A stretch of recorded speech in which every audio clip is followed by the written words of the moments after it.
जति बेला हामी एकल पदाधिकारी नदीमा थियौँ त्यति बेलाका पार्टी सचिव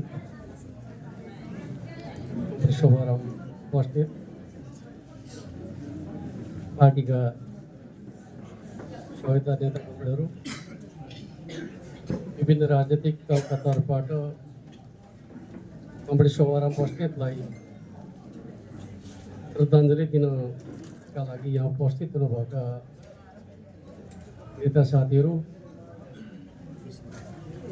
दाङको कम्युनिस्ट आन्दोलनका सम्पूर्ण अग्रज नेताहरू, कमरेड शोभाराम बस्नेतका जीवनसङ्गी लगायत परिवारजनहरू र सम्पूर्ण सहभागी कमरेडहरूमा सबभन्दा पहिले त म तपाईँहरू सबैलाई आफ्नो तर्फबाट र पार्टी केन्द्रीय कमिटी नेकपा एमालेको तर्फबाट हार्दिक अभिवादन व्यक्त गर्न चाहन्छु र हाम्रो दाङको कम्युनिस्ट आन्दोलनका अग्रज व्यक्तित्व कमरेड शोभाराम बस्नेतप्रति अत्यन्त आदर सम्मानका साथ भावपूर्ण श्रद्धाञ्जली अर्पण गर्न चाहन्छु र शोकाकुल परिवारजनहरूप्रति आफ्नो तर्फबाट र पार्टीको तर्फबाट गहिरो संवेदना प्रकट गर्न चाहन्छु। कमरेड शोभाराम बस्नेत दाङको कम्युनिस्ट आन्दोलनका सन्दर्भमा मात्रै होइन, दाङको लोकतान्त्रिक आन्दोलनका सन्दर्भमा र नेपालकै कम्युनिस्ट आन्दोलनका पुराना अग्रज नेताहरूमध्येको एक नेता हुनुहुन्थ्यो, जसलाई हाम्रो पार्टीले कम्युनिस्ट पार्टी स्थापनाको दिन पारेर कम्युनिस्ट योद्धा सम्मानद्वारा सम्मानित गरेको व्यक्तित्व हुनुहुन्थ्यो। दाङको कम्युनिस्ट आन्दोलनलाई समयको माग अनुसार अगाडि बढाउने सिलसिलामा चौथो महाधिवेशन अन्तर्गत रहेको दाङ जिल्ला कमिटीले चौथो महाधिवेशनबाट आफूलाई अलग गरिकन स्वतन्त्र रहेको घोषणा गर्यो र आफूलाई सन्देश समूहका नाममा परिचित गराउने काम गर्यो र त्यो सन्देश समूह कोअर्डिनेसन केन्द्र हुँदै नेकपा माले पार्टीको संस्थापकका रूपमा जोडिन पुग्यो। नेकपा माले पार्टी स्थापना भइसकेपछि दाङ जिल्लामा नेकपा माले पार्टीलाई स्थापना गर्ने संस्थापकहरूमध्ये एकजना हुनुहुन्थ्यो हाम्रो शोभाराम बस्नेत। त्यस अर्थमा पनि हाम्रो आन्दोलनको हाम्रो धाराको संस्थापक नेताका रूपमा हामी उहाँलाई दिन सक्दछौँ। उहाँको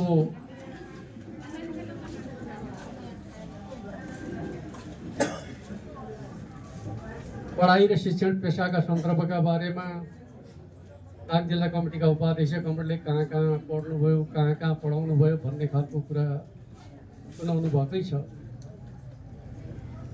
र मलाई लाग्दछ उहाँको व्यक्तित्वमा सबभन्दा महत्त्वपूर्ण पक्ष भनेको उहाँको राजनीतिक व्यक्तित्व नै हो भन्ने मलाई लाग्दछ। एकजना किसान नेताका रूपमा, आन्दोलनकारी नेताका रूपमा उहाँले जुन प्रकारको भूमिका निर्वाह गर्नुभयो मलाई लाग्दछ हामी सबैका लागि त्यो अत्यन्त गौरवपूर्ण छ र प्रेरणादायी छ भन्ने कुरा म तपाईँहरूका बिचमा राख्न चाहन्छु। त्यस अर्थमा पनि शोभाराम बस्नेतको मृत्यु हामी सबैका लागि एक प्रकारको पीडाजनक बन्न पुगेको छ। हुन त जुन चिजको जन्म हुन्छ त्यो चिजको मृत्यु हुन्छ भनेर भन्ने गरिन्छ। जीवन कहिलेसम्म भन्ने कुराको आकलन गर्न सकिँदैन, तर मान्छे एक दिन मर्छ। त्यस अर्थमा मानिस एक दिन मर्छ नै, यो सत्य हो। तर कोही मानिसहरूको मृत्यु हाम्रा लागि अत्यन्त पीडाजनक हुन्छ, जसले समाजका लागि, राष्ट्रका लागि योगदान गरेका हुन्छन्। उनीहरूको मृत्युले समाजको ठुलो हिस्सालाई प्रभावित गर्ने गर्दछ। त्यस अर्थमा शोभाराम बस्नेतको मृत्युबाट हामी सबै भावविह्वल भएका छौँ, प्रभावित भएका छौँ र उहाँको जीवन सङ्घर्षबाट हामी प्रेरणा लिन चाहन्छौँ। त्यसका माध्यमबाट हामी हाम्रो समाजलाई, हाम्रो मुलुकको लोकतन्त्रलाई, राजनीतिलाई सही दिशा दिनुपर्दछ भन्ने मान्यता राख्दछौँ। यति बेला नेपालका मूलधारका राजनीतिक दलहरू एक प्रकारले जनतासँगको सम्बन्ध टुटेको अवस्थामा पुगेका छन्। कार्यकर्ता र कार्यकर्ताका परिवारहरूको मत प्राप्त गरेको अवस्थामा खुब्जिएको स्थिति छ। चाहे त्यो नेपाली काङ्ग्रेसको कुरा गर्नुहोस्, चाहे नेकपा एमालेको कुरा गर्नुहोस्, चाहे नेपाली कम्युनिस्ट पार्टीको कुरा गर्नुहोस्, उनीहरूको सङ्गठनात्मक सामर्थ्य जति छ त्यो हिसाबले उनीहरूले मत प्राप्त गर्न सके कि सकेनन् भन्ने हो भने सङ्गठनात्मक सामर्थ्य अत्यन्त बलियो छ, तर उनीहरूले प्राप्त गरेको मतको आकार अत्यन्त खुम्चिएको छ। यसको अर्थ के हो त भन्दाखेरि पछिल्लो समय मूलधारका राजनीतिक दलहरू जनतासँगको सम्बन्धका मामिलामा कमजोर साबित छ। मलाई लाग्दछ जनताको मनोविज्ञान पढ्ने कुरामा शोभाराम बस्नेत अगाडि नै हुनुहुन्थ्यो भन्ने मलाई लाग्दछ। किनकि गएको चुनावका सन्दर्भमा धेरै साथीहरूका कुरा सुन्दाखेरि बडा उत्साहित कुरा सुनाउने गर्नुहुन्थ्यो। शोभाराम बस्नेत कमरेड भन्नुहुन्थ्यो, छाँडकाँड त त्यति गतिलो छैन कामरेड भनेर बारम्बार भनिरहनुहुन्थ्यो। त्यस अर्थमा उहाँ बिरामी हुँदाखेरि पनि जनताको मनोविज्ञान पढ्न सक्नुभयो। कुदिरहने नेता कार्यकर्ता कमरेडहरूले जनताको मनोविज्ञान बुझ्न गाह्रो भयो। हामी मतगणना सुरु नहुँदासम्म साथीहरूले आफ्नो ठाउँमा त राम्रै आउँछ भन्दै हुनुहुन्थ्यो, जबकि धेरै ठाउँका दृश्यहरू चाहिँ उलटपुलट भइसकेका थिए। सोच्ने भन्दा फरक प्रकारका दृश्यहरू आइरहँदाखेरि पनि साथीहरूको विश्वास चाहिँ जबरै थियो। अन्यत्र बिग्रिए पनि मेरो ठाउँ चाहिँ बिग्रिँदैन कामरेड भन्ने नै अवस्थामा हुनुहुन्थ्यो। त्यसले के बताउँदछ भन्दाखेरि जनताको मनोविज्ञान बुझ्ने कुरामा चाहिँ नेपालका राजनीतिक दलहरू, मूलधारका राजनीतिक दलहरू चाहिँ हामी कमजोर भइसकेका रहेछौँ। जनतासँगको सम्बन्ध हाम्रो टुटेको रहेछ। के कारणले जनतासँगको हाम्रो सम्बन्ध टुट्यो भन्ने कुरा स्वाभाविक रूपमा चाहिँ आन्दोलनलाई अगाडि बढाउने हो भने त्यसका कारणहरू पहिचान गर्नै पर्दछ। के होइन भन्दाखेरि हामी सही थियौँ, जनताले कुरा बुझेनन् भन्ने प्रकारको कुरा चाहिँ गर्न थाल्यो भने जनतासँगको सम्बन्ध हाम्रो कहिले सुध्रिँदैन। त्यस अर्थमा म तपाईँहरूको बिचमा के भन्न चाहन्छु त भन्दाखेरि जनताको मनोविज्ञान नबुझ्ने हो भने चाहिँ स्वाभाविक रूपमा ती दलहरू अशान्तरिक हुन पुग्दछ, राजनीति अशान्तरिक हुन पुग्दछ र सही शक्तिले जनताको विश्वास जित्न सकेन भने खराबहरू हावी हुन पुग्दछ। वास्तवमा अहिलेको राजनीतिमा जनताले के कुरा बुझेर भोट हाले त?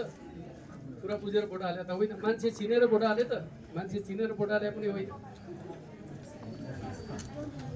कुरा बुझ्या पनि होइन, मान्छे चिन्या पनि होइन, उनीहरूले गरे काम पनि देखाएको छैन, तर पनि मान्छेले भोट हाले। किन हाले त भन्दाखेरि पुरानाहरूले चाहिँ आफ्नो महत्त्व जनतालाई बताउन सके, आफूले गरेका कामहरू जनतालाई बताउन सकेन। त्यसर्थ कमजोरी कसको हो त भन्दा जनताको होइन, आफ्नो योजना, आफ्नो नीति, आफ्नो कार्यक्रम जनतालाई बताउन नसक्ने हाम्रै कमजोरी हो भन्ने कुरा ठानेर जनताका बिचमा पुग्ने कुराको विकल्प छैन भन्ने बताउँछ। त्यस अर्थमा शोभाराम कमरेडहरू बारम्बार के भन्दै गर्नुहुन्थ्यो भन्दाखेरि होइन, हाम्रा नेताहरू त सहर बजार मात्रै घुम्छन् है कामरेड, गाउँतिर जाँदैनन्। तपाईँ आएको बेला चाहिँ देखिन्छन्, अघि पछि चाहिँ गाउँघर चाहिँ कमै जान्छन् है कामरेड भन्नुहुन्थ्यो। मलाई त्यति पत्यार लागेको थियो। जब चुनावको परिणाम आयो, शोभाराम कमरेडको भनाइ त ठिकै रहेछ भन्ने कुराको अनुभूति भयो। त्यस अर्थमा चाहिँ शोभाराम कमरेडको क्षमता के हो भन्ने कुरा यसले पनि बताउँछ। जनता के सोचिरहेका छन्, जनताको मन कसरी परिवर्तन भइरहेको छ, हामी नेता कार्यकर्ताहरू जनताबाट कसरी टाढिँदै गइरहेका छौँ भन्ने कुरालाई पत्ता लगाउन सक्ने कुरा चाहिँ राजनीति गर्ने मान्छेको एउटा असाधारण क्षमता हो भन्ने कुरा लाग्छ। बिरामी हुनुहुन्थ्यो, उहाँसँग चाहिँ संवादको कुरा भन्दाखेरि चाहिँ भेट्न आउने मान्छेसँग बढी संवाद होला। यद्यपि उहाँमा यति भुटभुटी हुन्थ्यो कि फोन चाहिँ उहाँको फोन बिसाउँदैन थियो जस्तो लाग्दछ। फोनका माध्यमबाट धेरैतिरका कुरा बुझ्ने कोसिस गर्नुहुन्थ्यो। फोनैबाट कुरा बुझ्दाखेरि उहाँले चाहिँ थाहा पाउने, हामी घर दैलो गर्दाखेरि थाहा नपाउने भन्दाखेरि हाम्रा कमजोरी के हो भन्ने कुरा त्यसैबाट बुझ्नुपर्छ भन्ने लाग्छ। यस अर्थमा कम्युनिस्ट सभामा बस्नेबाट सिक्ने कुरा के हो त भन्दाखेरि यही होला, जनताको भावना र मन कसरी पढ्ने भन्ने कुरामा उहाँ चाहिँ जुन प्रकारको क्षमता राख्नुहुन्थ्यो त्यो क्षमता त्यो गुण हामीले सिक्नुपर्दछ भन्ने लाग्छ। अहिले नेपालको राजनीति अत्यन्त चुनौतीपूर्ण अवस्थामा छ। हुन त जनताले निर्वाचित गरेका प्रतिनिधिहरू शासनमा छन्, जनताले भोट पनि राम्रै गरिहालेका छन्। अत्यन्त लोकप्रिय मतका साथ यो संविधानमा त कसैको बहुमतै आउँदैन भन्ने तर्क गर्ने तर्कशास्त्रीहरू धेरै थियौँ। त्यो तर्कलाई पनि जनताले हावा खुवाइदिए,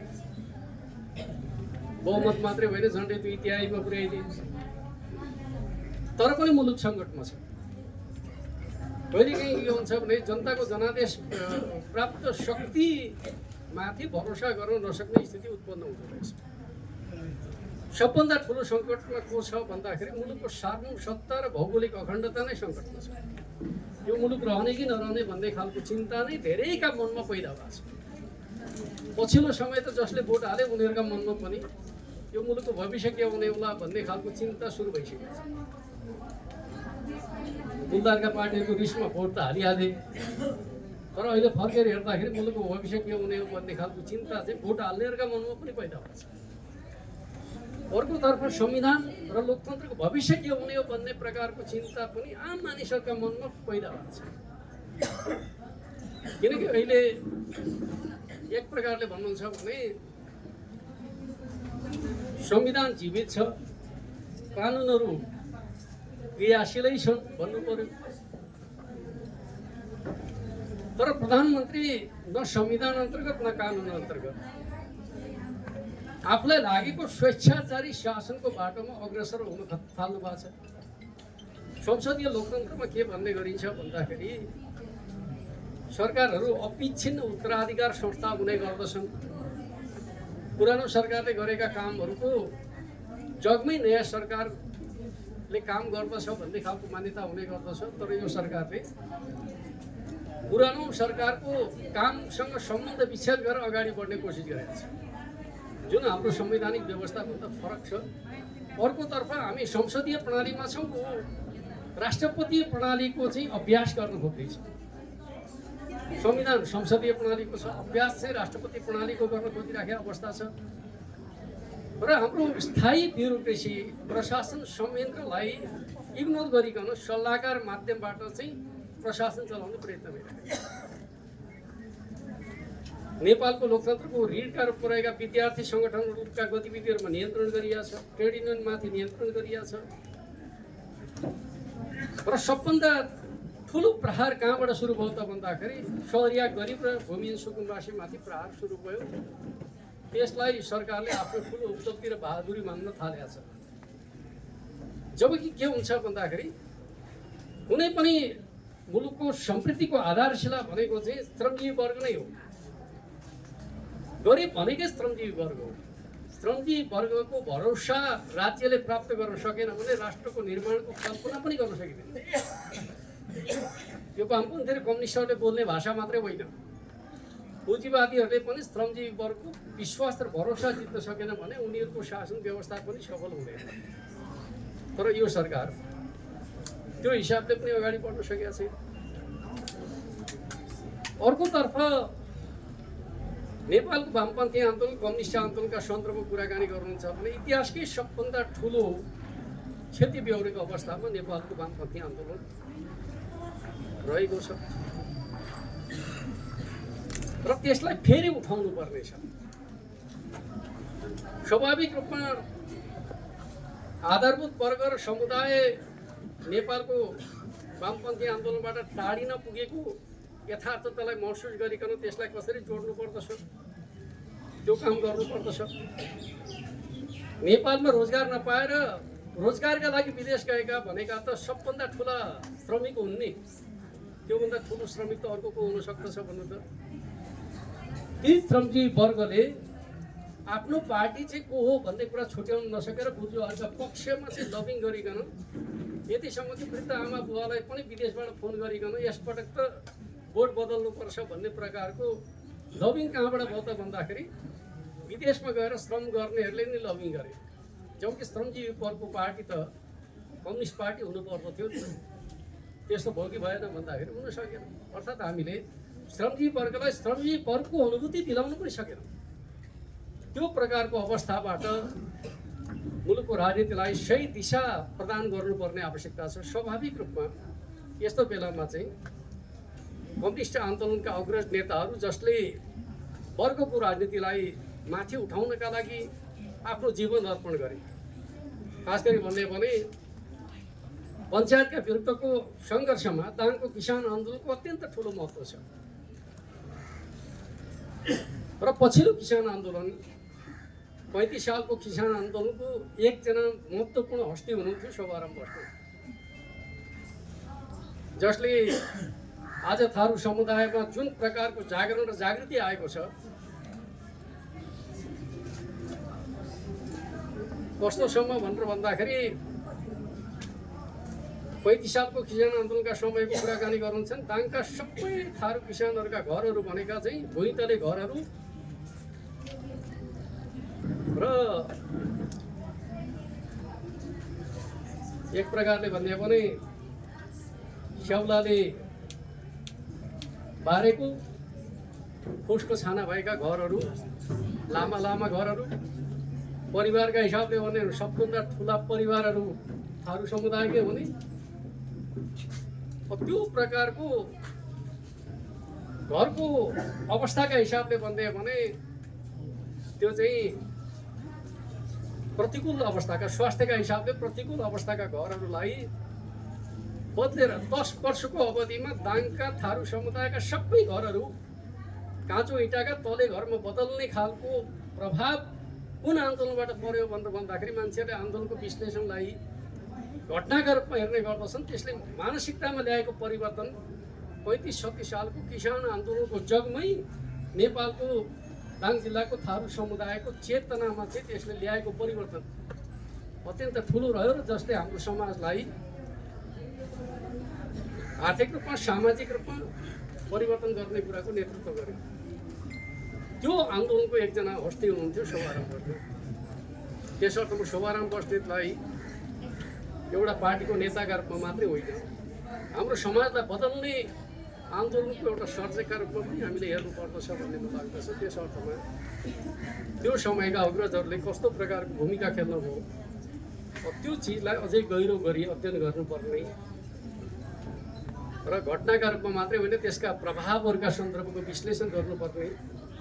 सामाजिक प्रभाव कस्तो पर्यो, सांस्कृतिक प्रभाव कस्तो पर्यो, आर्थिक प्रभाव कस्तो पर्यो, यो कोणबाट हामीले समाजको अध्ययन गर्ने परम्परा पनि सुरु गर्न सकेका छैन। वास्तवमा भन्दाखेरि हाम्रो अध्ययनको प्रवृत्ति पनि धेरै कमजोर छ। यही चिज यस्तै प्रकारका घटनाहरूको अर्थ राजनीतिक विश्लेषण दुनियाँका आन्दोलनहरूमा कसरी हुने गर्दछ भन्ने कुरा हामी पढ्ने त गर्दछौँ, तर आफ्नै आन्दोलनहरूले समाजलाई कति गहिरो प्रभाव पारेको छ भन्ने कुराको अध्ययन विश्लेषण गर्ने काम हामी कमै गर्दछौँ। र म के ठान्दछु भन्दाखेरि अहिले हामी कम्युनिस्ट योद्धाहरूको सम्मानमा प्रतिष्ठान निर्माण गर्ने कुरा गर्दैछौँ भने त्यसको वर्षमा एकपटक चाहिँ श्रद्धाञ्जली अर्पण गर्ने सन्दर्भको प्रतिष्ठान होइन। आन्दोलनका मूल जङ्चरहरूमा त्यसले हाम्रो समाजलाई पारेका प्रभावहरूको विश्लेषण गर्ने, त्यसका आधारमा नयाँ पुस्तालाई शिक्षा दिने प्रकारको कामका रूपमा त्यसलाई प्रयोग गर्न सक्दाखेरि अझ उपयुक्त हुन्छ भन्ने मलाई लाग्दछ। त्यो हिसाबले पनि हामी सोच्दैछौँ भन्ने कुरा म गर्न चाहन्छु। अर्कोतर्फ अब फेरि आजको समाजको सापेक्षता अहिले कस्तो भएको छ भन्दाखेरि हिजो हाम्रो समाज एक प्रकारले भन्यो भने नयाँ विचार, नयाँ चेतनालाई जति सजिलै ग्रहण गर्दथ्यो र मन पराउँदथ्यो, आज यो डिजिटल दुनियाँमा सही कुरा स्थापित गर्नु बडा गाह्रो भएको छ। मोबाइलमा आउने भ्रमपूर्ण सूचनाहरूले मान्छेको दिमागलाई यति तरङ्गित गरिदिन्छ कि तपाईँले कुनै गलत चिजलाई हेर्न थाल्नुभयो भने त्यो गलत चिज आएको आइ गर्छ र त्यसले तपाईँको दिमागलाई प्रभावित गर्यो भने त्यसलाई के भनिन्छ भन्दाखेरि डिजिटल एल्गोरिदम भनेर भन्ने गरिन्छ। अर्थात् तपाईँको विचार त्यसले बनाइदिन्छ। अरू बाँकी तपाईँको अध्ययन विश्लेषण सम्बन्ध आदि इत्यादिले तपाईँलाई प्रभाव पार्न छोड्छ। त्यो मोबाइलको भाँडो हेरे गर्यो, तपाईँले जे कुरामा रुचि राख्न थाल्नुहुन्छ त्यही चिज पठाइ गर्छ। त्यसले तपाईँको रुचि के भन्ने कुरा थाहा पाउँछ। त्यसले त्यो डिजिटल दुनियाँले के गर्न थालिसकेको छ भन्दाखेरि तपाईँको रुचि केमा छ भन्ने कुरा तपाईँले कोट्याउनु थाल्यो भने 4 पटक कोट्याउनु भयो भने यसले यही चिज खोज्दो रहेछ भन्छ, त्यही चिज पठाइ गर्छ। त्यसरी भनेको दिमागलाई सही चेतनामा बदल्ने कुरा चाहिँ गाह्रो कुरा हो। तर त्यो गाह्रो कुरा नगरिकन फेरि समाजलाई बदल्न चाहिँ सकिँदैन। त्यस अर्थमा हाम्रा आन्दोलनहरू गाह्रो परिस्थितिमै अगाडि बढेका आन्दोलन, दुःख बेहोरेर अगाडि बढेका आन्दोलनहरू आजका चुनौतीलाई पनि सामना गरेरै हामी अगाडि बढ्न सक्दछौँ भन्ने मान्यताका आधारमा नयाँ सिराबाट चाहिँ आन्दोलन उठाउनु पर्ने आवश्यकता छ। त्यस अर्थमा डिजिटल प्लेटफर्महरूले हाम्रो समाजलाई जे प्रभाव पारेको छ त्यो प्रभावबाट हाम्रो समाजलाई मुक्त गर्ने, एल्गोरिदमबाट मुक्त गरिकन चाहिँ सही विचार र मान्यताद्वारा समाजलाई निर्देशित गर्ने ताकत हामीले आफूभित्र पैदा गर्नुपर्दछ। यो कुराको आवश्यकता छ। त्यसका लागि स्वाभाविक रूपमा के छ त भन्दाखेरि आधारभूत वर्ग र समुदायसँगको हाम्रो जीवन्त सम्बन्ध र संवाद जरुरी छ। सम्बन्ध पनि जरुरी छ, संवाद पनि जरुरी छ र उनीहरूको विश्वास र भरोसा जित्नु जरुरी छ। त्यस अर्थमा हिजो पञ्चायतका समयमा भूमिगत राजनीतिका माध्यमबाट जनताको विश्वास जित्नका लागि नेतृत्व अभागी सभामा बस्नेतहरूको अगुवाईमा जे काम भयो दाङ जिल्लामा, आजको राजनीति त भूमिगत राजनीतिमा जानुपर्छ भन्ने त छैन। हिजो भूमिगत राजनीति बाध्यता थियो। अब जनताका बिचमा जानुपर्ने नयाँ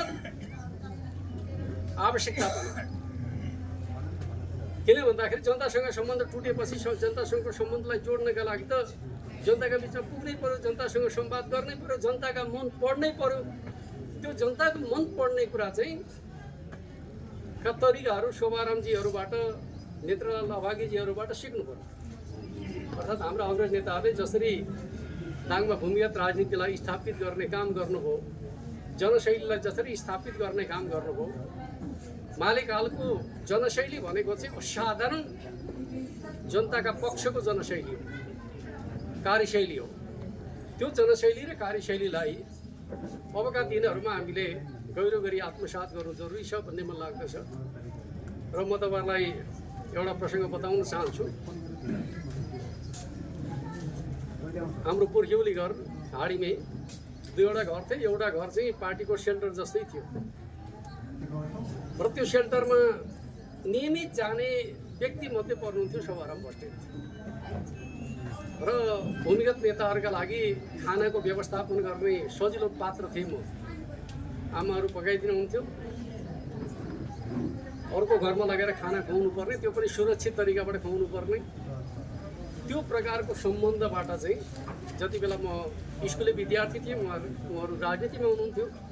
त्यो बेलादेखिको सङ्गत पछिल्लो समयमा म पार्टीको नेताका रूपमा, म पार्टीको एउटा सल्लाहकारका रूपमा, अभिभावकका रूपमा रहेर हामीले अन्तिम समयसम्म पनि पार्टी, राजनीति र समाजका बारेमा छलफल गर्ने जुन अवसर प्राप्त गऱ्यौँ, मलाई लाग्दछ त्यसले हामी धेरैलाई प्रेरित गर्दछ भन्ने म ठान्दछु। र सभाराम बस्नेतलाई नजिकबाट जान्ने धेरै साथीहरू हुनुहुन्छ। म सबैलाई के अनुरोध गर्न चाहन्छु भने तपाईँहरूले यो बिचको अवधिमा बोलीका माध्यमबाट, लेखाइका माध्यमबाट, सोसल मिडियाका माध्यमबाट सभाराम बस्नेतलाई तपाईँ कसरी चिन्नुहुन्छ, कसरी बुझ्नुहुन्छ भन्ने विषयमा लेखिदिनु भयो भने पनि त्यसले स्वाभाविक रूपमा उहाँप्रति सम्मान त हुन्छ नै, आन्दोलनका लागि पनि योगदान पुग्दछ भन्ने म ठान्दछु। यही नै तपाईँहरू सबैसँग अनुरोध गर्न चाहन्छु। र परिवारका सदस्यलाई, तपाईँहरूले आफ्नो अभिभावक गुमाए पनि हामीले पनि गुमाएका छौँ। तर तपाईँहरूले विशेष गरी गुमाउनु भएको छ, आफ्नै परिवारका सदस्य गुमाउनु भएको छ। पार्टी सदैव तपाईँहरूको साथमा छ। यही विश्वास र प्रतिबद्धताका साथ उहाँप्रति पुनः हार्दिक श्रद्धाञ्जली अर्पण गर्दै आफ्नो भनाइलाई अन्त्य गर्न चाहन्छु। धन्यवाद।